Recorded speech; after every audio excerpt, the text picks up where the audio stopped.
Hello बच्चों। तो start करते हैं आज डाइजेस्टिव सिस्टम का नेक्स्ट पार्ट। हम लोगों ने स्टमक तक देख लिया था ना। और उसमें हम लोगों को स्टमक के अंदर जो सेल हैं जो विभिन्न प्रकार के एंजाइम सिक्रीट करती हैं उनके बारे में देखना था, है ना। हम लोगों ने क्या देखा था? हम लोगों ने देखा था कि ईसोफेगस से फूड जो है वो चलते हुए एक जे शेप के स्ट्रक्चर में ऐसे जा करके खुला था ना, जे शेप का स्ट्रक्चर। ये आगे चल करके स्मॉल इंटेस्टाइन में खुला था। इसे ड्यूडिनम कहते हैं। सी शेप का ड्यूडिनम होता है, छोटी आंत का सबसे छोटा पार्ट होता है। अब हम लोग ये बात कर रहे हैं कि यहाँ पर ये जो सेल हैं स्टमक पर, ये कौन कौन सी सेल यहाँ पर इसके यहाँ पर प्रेजेंट हैं। सेल जिनसे क्या निकलते हैं, विभिन्न प्रकार के एंजाइम निकलते हैं, है ना। तो हम वही देख रहे हैं अमाशय की जो अपने स्टमक की जो सेल हैं। तो सबसे पहले यहाँ पर जो सेल हैं वो कौन कौन सी हैं और क्या निकालती हैं। ज्यादातर सेल्स जो हैं इसकी वो एंजाइम ही सिक्रीट करती हैं, है ना। एंजाइम का काम होता है फूड को डाइजेस्ट कराना, है ना। तो वही हम लोग देख रहे हैं कि अब हम लोग को क्या पढ़ना है, इन स्टमक की सेल पढ़नी है। तो हम लोग हेडिंग लगाएंगे कि अमाशय की सेल, है ना, सेल ऑफ स्टमक। चलिए तो वही देखते हैं कि यहाँ से कौन कौन सी सेल हैं और इनसे निकलता क्या है और उनका काम क्या होता है ना। तो एक एक करके सबको देखते चलेंगे कि इनका काम क्या क्या होता है और ये क्या सिक्रीट करती हैं। ओके, चलिए स्टार्ट करते हैं। तो सेल ऑफ स्टमक, स्टमक की जो सेल हैं वो कौन कौन सी सेल होती हैं। चलिए स्टार्ट करते हैं। तो सबसे पहली सेल है जो अमाशय में है, पेप्टिक सेल। पेप्टिक सेल, इसके कई नाम हैं। पेप्टिक सेल को हम लोग जाइमोजन या जाइमोजेनिक सेल भी कहते हैं। क्या कहते हैं? जाइमोजेनिक सेल। क्योंकि इससे जो भी सिक्रीट किया जाता है वो जाइमोजेंस होते हैं। जाइमोजेंस मैं पहले भी बता चुका हूं। जाइमोजेंस क्या होते हैं? जाइमोजेंस होते हैं इनएक्टिव एंजाइम के ग्रुप।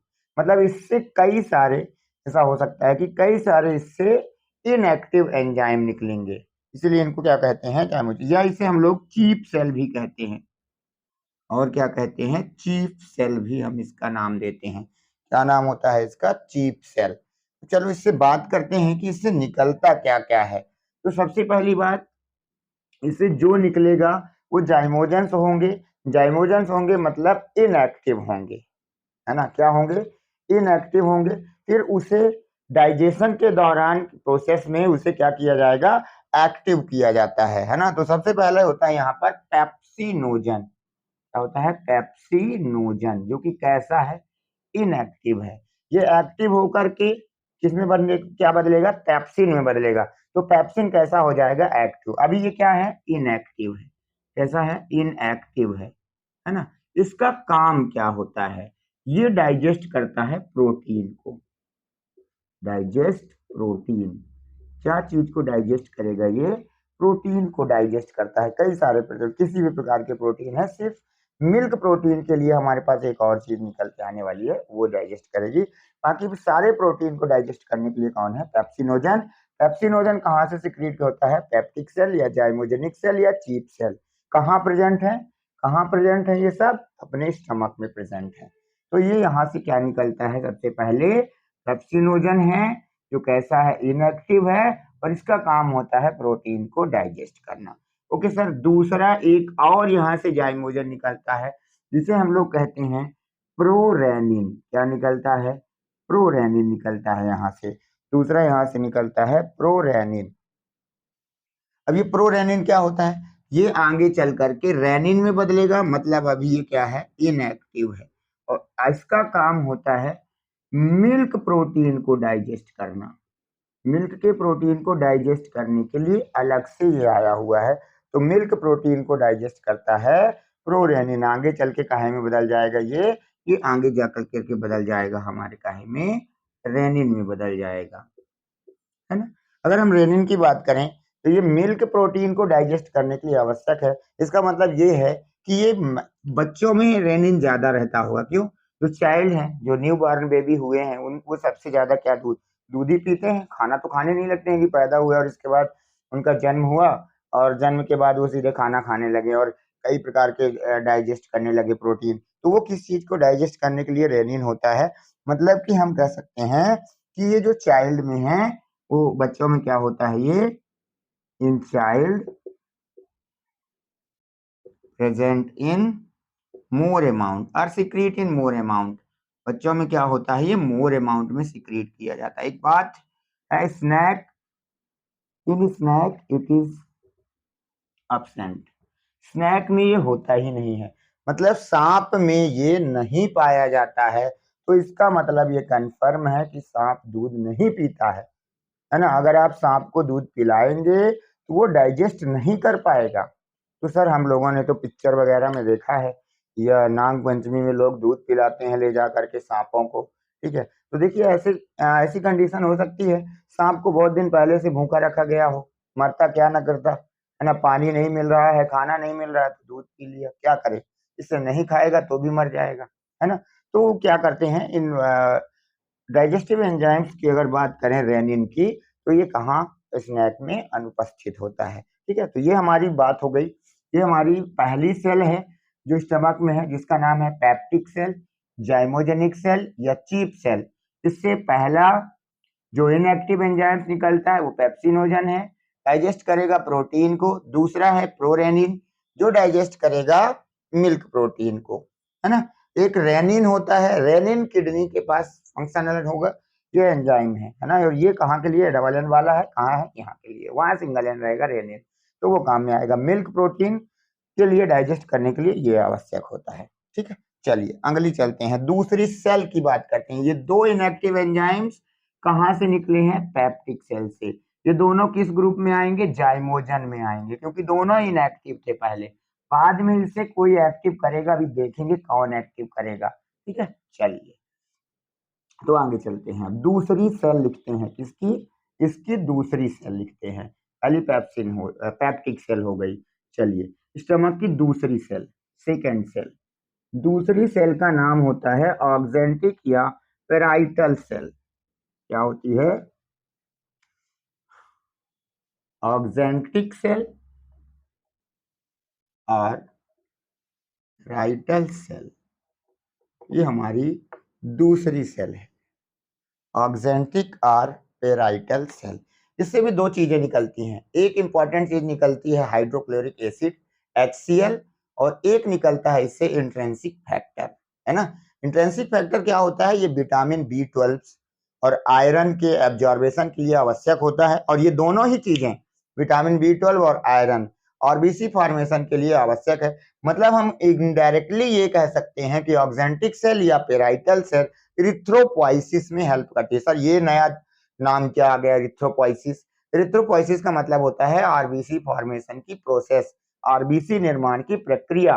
उसमें ये सेल्फ इनडायरेक्टली तो हेल्प कर रही है, डायरेक्टली भी कर रही है, क्योंकि इसके द्वारा जब विटामिन B12 हम जो खा रहे हैं, आयरन जो खा रहे हैं, अगर वो एब्जॉर्ब ही नहीं होगा तो फिर हमारी आरबीसी के मैचुरेशन के लिए वो बहुत जरूरी होता है, विटामिन B12 और आयरन। तो ये इनडायरेक्टली उसका काम करती है। तो जो पहला नंबर इससे जो सिक्रीट होता है, वो पहले नंबर में ये सिक्रीट करती है HCl पहला नंबर, है ना। HCl एक एसिड है और इसका पीएच बहुत ज्यादा, बहुत कम है, बोले तो बहुत एसिडिक है ये लगभग 1.2 to 1.8 के आसपास तक होता है। इतना ज्यादा ये क्या होता है, एसिडिक होता है ना। और सर इसका काम क्या है, ये क्यों निकला है, और इतना ज्यादा एसिड है तो हमारे स्टमक की दीवारों को ये नष्ट कर देगा। सारी चीजें हैं, आप सबका बचाव है, भी देखते हैं क्या होता है ना। तो HCl का पहला काम क्या है, देखो HCl सबसे पहले आप ये जान लो कि जो आपका पेप्सिनोजन आया था, जो आपका प्रोरेनिन आया था, ये दोनों चीजें एक्टिव होती हैं किसकी उपस्थिति में, HCl की प्रेजेंस में। तो चलो इनके फंक्शन बताओ। सबसे पहले ये क्या करता है HCl, ये पेप्सिनोजन को काहे में कन्वर्ट करता है, पेप्सिन में कन्वर्ट करता है। मतलब ये किसकी प्रेजेंस में कन्वर्ट होता है, HCl की। दूसरा हमारा निकला था प्रोरेनिन। तो प्रोरेनिन क्या होता है, ये कन्वर्ट हो जाता है रेनिन में, इसे भी कौन कन्वर्ट करता है, HCl। इसके अतिरिक्त मान लीजिए हमारे भोजन में कुछ ऐसे, देखिए लार में तो सलाइवा था, सलाइवा भी, लार के बारे में भी पढ़ना है हमें, जब सलेवरी ग्लैंड में, लार में भी एंजाइम है और वहां पर भी लाइसोजाइम है जो कि एक प्रकार का बैक्टीरिया को मारने वाला एंजाइम है, तो वहां पर भी मारा जाता है। अगर कोई बैक्टीरिया वहां पे नहीं मरा और वो कहाँ चला गया, स्टमक में चला गया, तो यह Cl एक इतना एसिडिक है, ये भी क्या करेगा, उसे मारने की कोशिश करता है। तो ये भी क्या करता है, हम कहेंगे ये हार्मफुल बैक्टीरिया को किल करता है, हार्मफुल बैक्टीरिया को किल करता है, या उसको क्या करता है, हार्मफुल बैक्टीरिया को मार देता है ना। जो भी वहां पर ऐसे बैक्टीरिया वगैरह जाते हैं उन्हें क्या कर देता है, मार देता है। Fe3+ को Fe2+ में भी HCl के द्वारा कन्वर्ट किया जाता है। Fe3+ से काहे में कन्वर्ट कर देता है ये इसको, Fe2+ में, इसे हम कहते हैं फेरिक, और फेरिक से इसको कन्वर्ट कर देता है ये फेरस, काहे में कन्वर्ट कर देता है, फेरस से। तो HCl के अभी तो बहुत सारे काम हो गए। पेप्सिनोजन HCl को पेप्सिन में बदलता है, प्रोरेनिन HCl, प्रोरेनिन को HCl की प्रेजेंस में रेनिन में बदलते हैं, हार्मफुल बैक्टीरिया को भी किल कर देता है, Fe3+ को भी क्या कर देता है, Fe2+ में बदलता है। ठीक है, तो ये इतने सारे अभी HCl के कार्य हैं, है ना। कभी कभी HCl का अमाउंट एसिड रिफ्लेक्स पैदा करता है। एसिड रिफ्लेक्स क्या होता है सर, ये नई चीज। एसिड रिफ्लेक्स आपने सुना होगा, एसिडिटी, हमने कहा एसिडिटी हो गई है। एसिडिटी क्या होता है, कभी कभी जब हम लोग खाने का सही बैलेंस नहीं बिगड़ पाता, देखो एक निश्चित क्रम होता है ना, कि हम जैसे हमारी बॉडी में कई सारे अपने इतने सारे हार्मोन्स, इतनी सारी ग्लैंड है, वो हर चीज को आपकी एक्टिविटी देखती रहती है ना, कि आप कितने बजे खाना खाते हैं, कितने बजे, मान लीजिए किसी, आप हमेशा खाना खाते हैं 9 बजे, है ना, तो आपकी बॉडी की एक्टिविटीज को पता है कि आपको 9 बजे खाना खाना है, HCl वगैरह सब तैयार है, कब खाना आएगा और सीधे HCl निकाल के डाइजेस्ट करेंगे, तभी आपका खाना रात को 11 बज गया। इस दौरान HCl का बैलेंस बिगड़ गया और वो उसने क्या उत्पन्न कर दिया, एसिडिटी उत्पन्न। एसिड है एक प्रकार का, आपने कई बार ये भी सुना होगा लोगों से कि ऐसा सच में भी होता है, हमें खाना खाने के तुरंत बाद, ऐसा माना जाता है कि खाना खाने के तुरंत बाद हमें क्या नहीं करना चाहिए, खाना खाने के तुरंत बाद पानी नहीं पीना चाहिए। बताओ क्यों नहीं पीना चाहिए। अब देखिए HCl है, हमने खाना खाया, HCl निकल के आया और आपने तुरंत पानी पी लिया 2 लोटा गटगटा के, क्या हुआ, पूरा HCl जो है था, जो एसिड था, वो सब पूरा न्यूट्रल हो गया, है ना, जो ऐसा था। तो इस कारण से अब डाइजेशन में तो दिक्कत होगी ना, इसलिए खाना खाने के तुरंत बाद पानी नहीं पीना चाहिए, ऐसा कहा गया। ठीक है, तो ये क्या है, ये कई सारे एसिड रिफ्लेक्स भी करता है। ठीक है, चलिए आगे चलते हैं। एसिडिक मीडियम देगा ही, है ना, जैसे सलाइवा आया, लार आया, है ना, तो स्टमक को ये मीडियम भी देता है। कैसा मीडियम प्रोवाइड करवाएगा, medium provide provide acidic medium provide acidic medium of stomach. Stomach को क्या करता है, ये एसिडिक मीडियम देता है, उसे एसिडिटी अम्ल बना देता है, अम्लीय बनाता है खाने को, है ना। तो ये पहला काम हुआ HCl, जो इस ऑक्जेंटिक सेल पहली चीज निकालती है HCl, और HCl के इतने सारे काम हैं, क्या, है ना, पेप्सिनोजन को पेप्सिन में कन्वर्ट करना, प्रोरेनिन को रेनिन में करना, हार्मफुल बैक्टीरिया को किल करना, Fe3+ को Fe2+ में बदलना, मतलब कि फेरिक को फेरस में कन्वर्ट करना, है ना, एसिड रिफ्लेक्स इसी के कारण बनता है, एसिडिटी होती है, और स्टमक को एक एसिडिक मीडियम प्रोवाइड करता है। ओके, दूसरी चीज यहाँ से एक और चीज सिक्रीट होती है, आओ उसे भी देख लेते हैं, और वो है, आओ देखते हैं, दूसरी चीज है जो यहाँ से सिक्रीट होती है, और वो है एक फैक्टर जिसे का क्या कहते हैं, इंट्रिंसिक फैक्टर। आइए उसे भी देख लेते हैं, इंट्रिंसिक फैक्टर।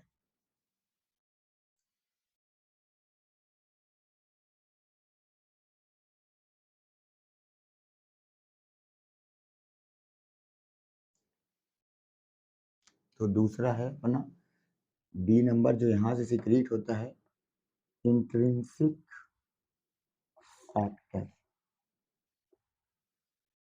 ये दूसरा है जो ऑक्जेंटिक सेल सिक्रीट करती है, उन्हें क्या कहते हैं, इंट्रिंसिक फैक्टर। दूसरे नंबर में ये क्या फैक्टर होता है सर, ये विटामिन B12 व Fe2+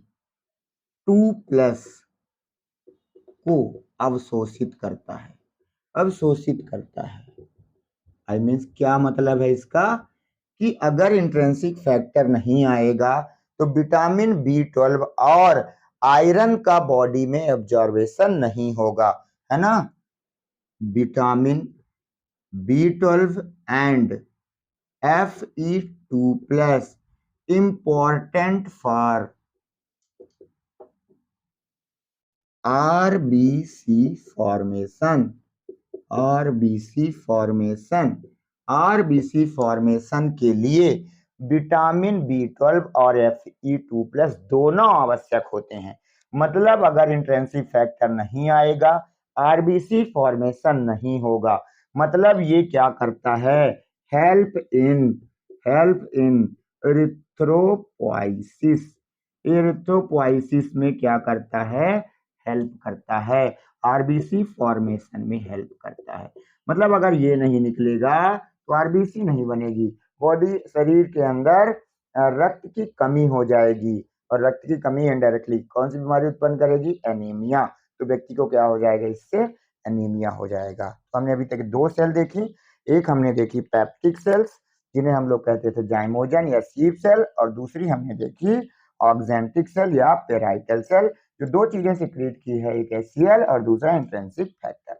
आगे चलते हैं, तीसरी सेल देखते हैं। ये सारी सेल कहाँ की हैं, ये सारी सेल हैं स्टमक की, है ना। अभी दो देख लिए और तीसरी और देख लेते हैं। तीसरी सेल कौन सी है, तीसरी सेल होती है गोबलेट सेल। तीसरी सेल है गोबलेट सेल। गोबलेट सेल को और सर क्या कहते हैं, इसे म्यूकस सेल कहते हैं।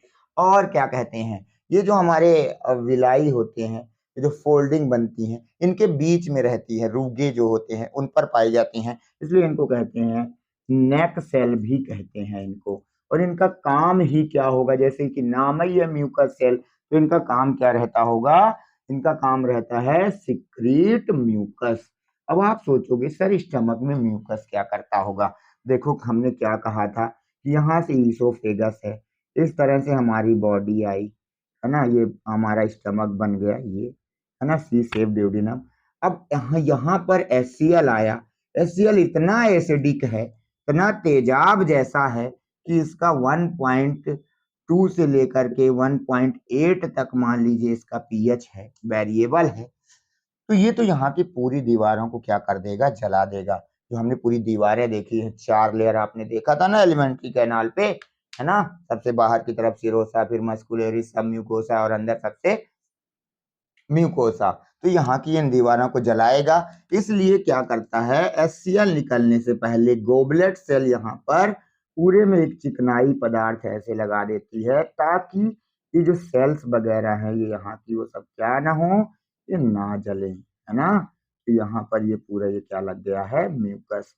तो ये म्यूकस सिक्रिएट करती हैं, इसीलिए इनका नाम होता है म्यूकस सेल या गोबलेट सेल। तो ये क्या करती हैं, इस स्टमक की सेल वाल को, ये जो यहाँ पर इसकी वाल है, स्टमक वाल है, इस वाल को क्या करती हैं, बचाती हैं। और अदरवाइज क्या हो जाएगा, स्टमक की दीवारें ही क्या होने लगेंगी, जलने लगेंगी, है ना। तो ये भी इसका क्या है, एक प्रकार से इसका काम है। चले आगे, आगे चलते हैं, आगे चलते हैं, नेक्स्ट सेल देखते हैं, है ना।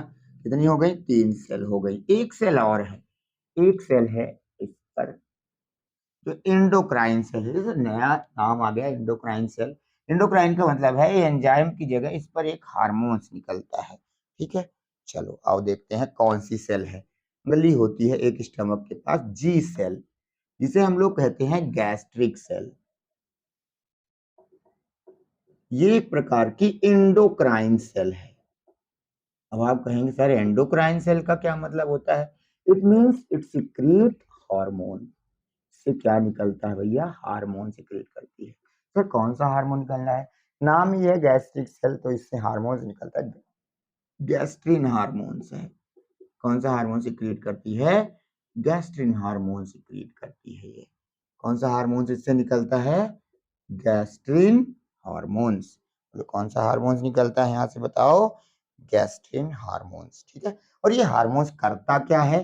देखो आपने जो अभी सारी सेल पढ़ी है ना, ऑक्जेंटिक सेल, पेराइटल सेल, ये स्टमक सेल है ना कार्य करने को प्रेरित करता है ना, यूनि सबको क्या करता है? नियंत्रित करता है। ये कब काम करवाना है, कब एचसीएल निकालना है, कब एचसीएल नहीं निकालना है, कब म्यूकस नहीं निकालना है, ये सारे काम किसके होते हैं? ये हार्मोन्स देखते रहता है। और ये कहाँ पर है? ये भी हमारे स्टमक में सेल है। चलो, तो स्टमक की हमने कौन कौन सी सेल देखी? हमने देखी पेप्टिक सेल, हमने देखी ऑक्जेंटिक सेल, हमने तीसरी नंबर देखी गोबलेट सेल, और ये जी सेल जो कि एक एंडोक्राइन सेल है। ठीक है, तो ये हमारा पार्ट कंप्लीट हुआ कहाँ का? स्टमक। प्रोसेस हमको अलग से पढ़नी है कि ये सब जो एंजाइम निकलते हैं ये कैसे प्रोटीन को चेंज करते हैं, है ना, कार्बोहाइड्रेट को कौन डाइजेस्ट करता है, वो प्रोसेस हम अभी देखेंगे डाइजेशन की। अभी हम ये देख रहे हैं कि कौन कौन सी चीजें अभी है। तो स्टमक खत्म होगा, इसके बाद हमारा जो पार्ट चालू होगा वह कहाँ से स्टार्ट होगा? स्मॉल इंटेस्टाइन से। तो अब हमारा है नेक्स्ट टॉपिक स्मॉल इंटेस्टाइन, इसे हम लोग कहते हैं छोटी आंत। चलिए,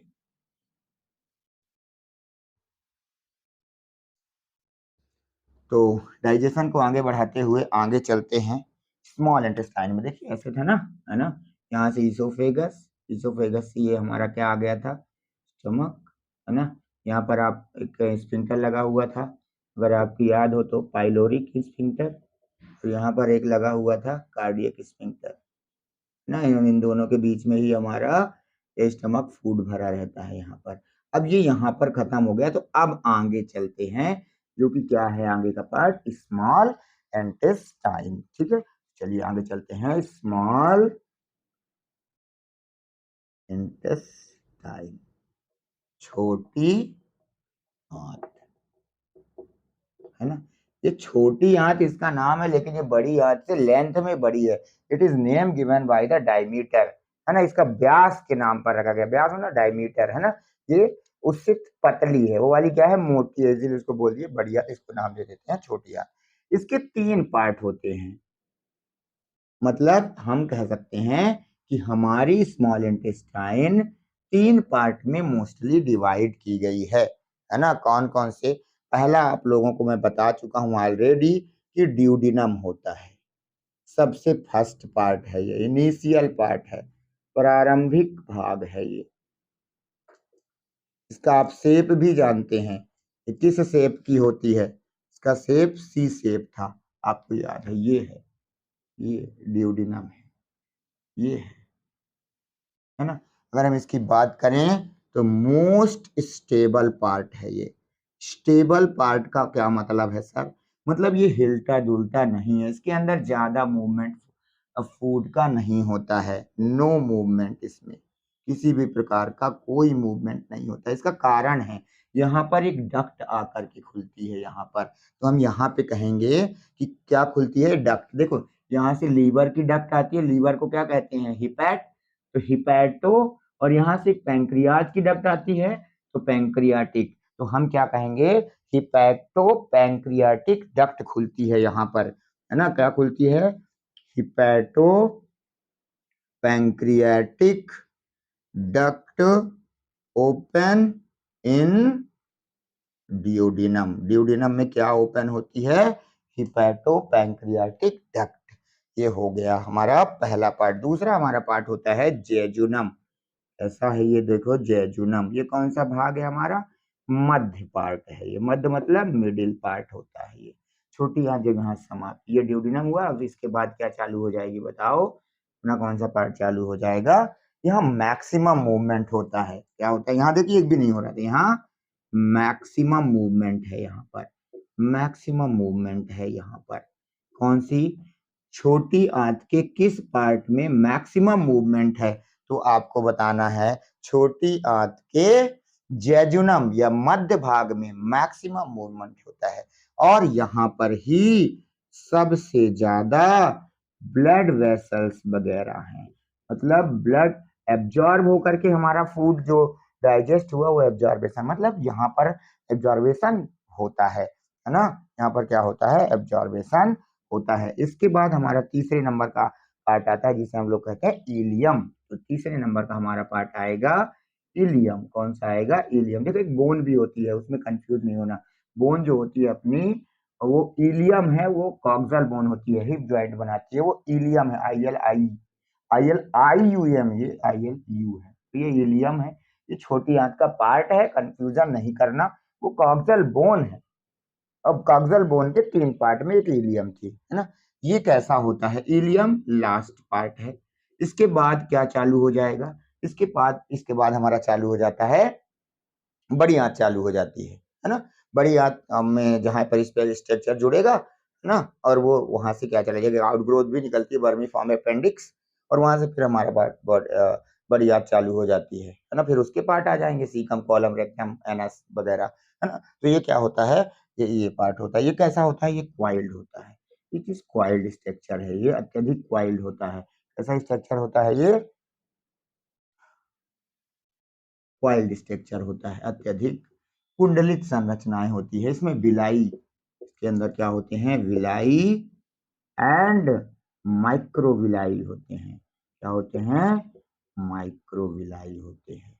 विलाई एंड माइक्रोविलाई, इनको क्या कहते हैं, सूक्ष्म अंकुर, रसांकुर। मैक्सिमम एडॉप्टेशन यहाँ पर होता है। क्या होता है यहाँ पर, मैक्सिमम एडॉप्टेशन।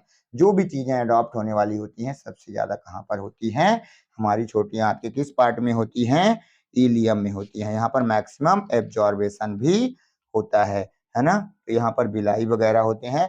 विटामिन B12 वगैरह यहाँ पर एब्जॉर्ब किए जाते हैं, विटामिन B12 भी एब्जॉर्ब होता है यहाँ पर। ठीक है, तो ये हमारी स्मॉल इंटेस्टाइन के 3 पार्ट थे। कौन कौन से, ड्यूडिनम, जेजुनम, इलियम। ड्यूडिनम सबसे छोटा पार्ट है, इलियम बड़ा पार्ट है। ड्यूडिनम सी आकार का होता है, देखो किस शेप का होता है, ये सी आकार का होता है। यहाँ पर लीवर की हिपैटिक डक्ट और पैंक्रियाज की पैंक्रियाटिक डक्ट, तो कॉमन रूप से कह देते हैं हिपैटो पैंक्रियाटिक डक्ट ओपन होती है। अभी इसको क्लियरली डायग्राम देखेंगे तो यहाँ पर भी कुछ स्फिंक्टर है ना, वो भी आपको दिखाना पड़ेगा। बॉयडन का स्फिंक्टर और ऑडी का स्फिंक्टर यहीं पे होते हैं, तो वो भी देखेंगे। इसके बाद मोस्ट स्टेबल पार्ट है ये, मतलब कि इसमें गतिशीलता नहीं होती है।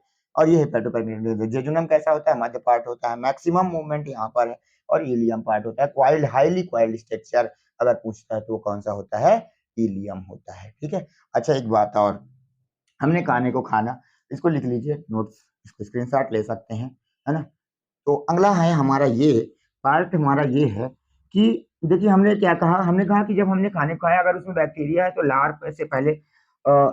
पहले उसी बैक्टीरिया को मारने की कोशिश करती है, इसके बाद वो स्टमक में चला जाता है, और स्टमक में जाने के बाद वो स्टमक में खाना 4 से 5 घंटे रुकता है, और इसके बाद कहाँ उसको भेज दिया जाता है, उसे भेज दिया जाता है स्मॉल इंटेस्टाइन में। अब स्मॉल इंटेस्टाइन के अपनी सुरक्षा के लिए कोई ऑर्गन्स नहीं है क्या, तो स्मॉल इंटेस्टाइन में भी कुछ लिम्फाइड ऑर्गन हैं। सम lymphatic organs also present in lymphatic organ of small intestine। छोटी आंत में भी क्या है, लिम्फेटिक ऑर्गन है। अब आप कहेंगे सर छोटी आंत में कौन से लिम्फेटिक ऑर्गन्स हैं, यस, इस पे 2 लिम्फेटिक ऑर्गन है, जो भी ये भी क्या करेंगे, इम्यून सिस्टम का पार्ट है, लेकिन लिम्फेटिक ऑर्गन है तो पक्का इम्यून सिस्टम के पार्ट है ना। और एक होता है हमारा MALT, माल्ट, पूरा नाम होता है म्यूकोजल एसोसिएटेड लिम्फाइड टिश्यू। क्या होता है, म्यूकोजल एसोसिएटेड लिम्फाइड टिश्यू। और एक होते हैं हमारे पेयर पैचेस। क्या होते हैं, पेयर पैचेस। ये भी लिम्फाइड ऑर्गन है, और ये भी क्या है, लिम्फाइड ऑर्गन है। म्यूकोजल एसोसिएटेड लिम्फोइड टिश्यू, है ना। और ये किसका पार्ट होते हैं, इम्यून सिस्टम का। मतलब बाहर से आने वाले बैक्टीरिया तो कैसे होंगे, हार्मफुल होंगे, जो भी हमारी बॉडी के लिए, उन्हें क्या करेंगे, किल करेंगे। तो ये हमारी बात हुई छोटी आंत की। अच्छा, बात करेंगे विलाई और माइक्रोविलाई, ये क्या है सर? तो हम जब छोटी आंत पे अब गए ही हैं, तो जब हम विलाई और माइक्रोविलाई का स्ट्रक्चर देखेंगे तो उसमें भी अब कुछ सेल आएंगी। मतलब सर स्टमक की तो सेल हो गई, उन्होंने जो काम करना था वो किया, करेंगी, क्या सीक्रेट की। अब हमारी स्मॉल इंटेस्टाइन में भी कुछ स्पेशल सेल्स हैं वो जो नई नई चीज निकालेंगी और वो भी डाइजेशन में हेल्प करेंगे।